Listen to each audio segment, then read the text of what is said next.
আসসালামু আলাইকুম।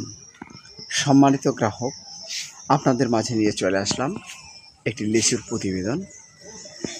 যারা লিচুর গাছ এখনও রোপণ করে নাই, এই বর্ষার মৌসুমে গাছ রোপণ করার সময় আজই স্ক্রিনে দেওয়া নাম্বারে আপনারা যোগাযোগ করতে পারেন।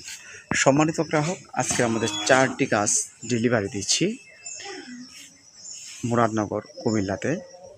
তো যারা এই সাইজের সুন্দর গঠন, সতেজ, স্বাস্থ্যবান আপনার 8 ফিট সাইজের গাছ নিতে চাচ্ছেন, ডালপালা বিশিষ্ট, আগামী বছরে গাছ থেকে ফল নিতে চাচ্ছেন, অবশ্যই স্ক্রিনে দেওয়া নম্বরে আপনারা যোগাযোগ করতে পারেন।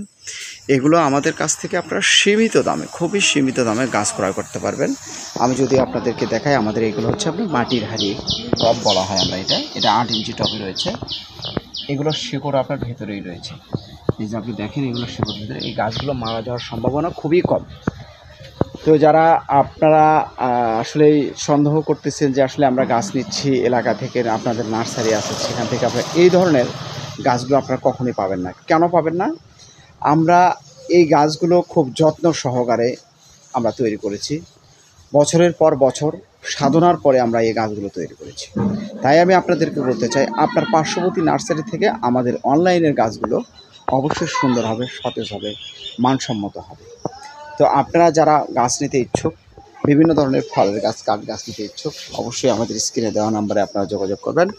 আমরা দেশের বিভিন্ন স্থানে কুরিয়ার সার্ভিসের মাধ্যমে গাছ পার্সেল করে থাকি।